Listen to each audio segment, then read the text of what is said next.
Your prayers aren't being ignored. You're quietly canceling them the exact moment you say Amen. And heaven doesn't reject your requests so much as it waits for you to stop blocking the response with 6 invisible post-prayer habits that will completely shift your spiritual life from begging to receiving if you master them. First, never let doubt hijack your mind after you pray, because pulling back with what ifs isn't just a stray thought. It's a spiritual posture that violently interrupts God's unseen process. And when you start questioning whether it actually happened, you're not waiting for God. You're digging up a seed you just planted to see if it's growing. So guard your conviction like a fortress and declare out loud that your answer is already moving, because faith doesn't negotiate with fear, it commands it. Second, stop living in direct contradiction to what you just asked for, since praying for peace while fueling conflict or demanding breakthrough while ignoring obedience turns prayer into a spiritual loophole instead of a launch pad. And God honors the footsteps that match your words far more than the whispers on your knees, which means your daily choices either validate your prayers or void them completely. Ask yourself right now, if someone watched your life today without hearing your prayers, would they believe you actually asked for what you say you want? Third, refuse to rush God's timing, because the anxiety that makes you force open unmarked doors only breeds generational consequences, whereas waiting isn't passive sitting. It's active trust in a God who operates on strategic seasons, not your anxious clock. And what you force with your own hands, you'll have to sustain alone. But what God releases in His time, He carries with endless grace.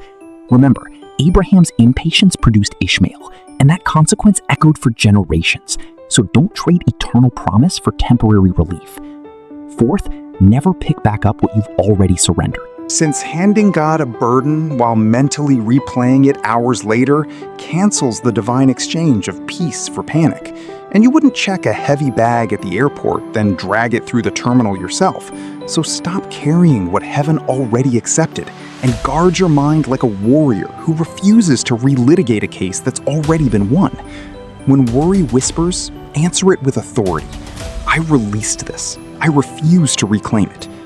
Fifth, weaponize advanced gratitude, because thanking God before the stone moves or the bill clears isn't polite formality. It's spiritual warfare that aligns your heart with heaven's reality and tells the unseen realm you trust the victory so completely you're already celebrating it. And mature gratitude doesn't wait for evidence. It creates it by declaring thank you while the storm is still raging. Jesus didn't wait for Lazarus to walk out before He gave thanks. He thanked the Father while the tomb was still sealed. And that's the level of faith that shifts atmospheres. Finally, never disconnect after you pray, because treating God like a crisis hotline instead of a constant companion starves your breakthrough. An uninterrupted communion while you drive, work, and decide is what sustains the faith you just declared. Since prayer isn't a 5-minute emergency broadcast, it's a lifeline that stays open long after you close your eyes. Pray without ceasing doesn't mean talk without stopping. It means live with your spirit tuned to heaven's frequency. So every decision, every reaction, every quiet moment becomes an extension of the altar. Fix these 6 silent habits, align your post-prayer life with your pre-prayer faith, and watch your answers manifest with unshakable clarity. If this shifted something in you, drop "God has already heard my prayer" in the comments as a decree. Share it with someone stuck in the waiting room, and subscribe to Faith Unmasked to keep building a faith that doesn't just speak, it sustains. Because your breakthrough isn't just about what you ask for, it's about who you become while you wait.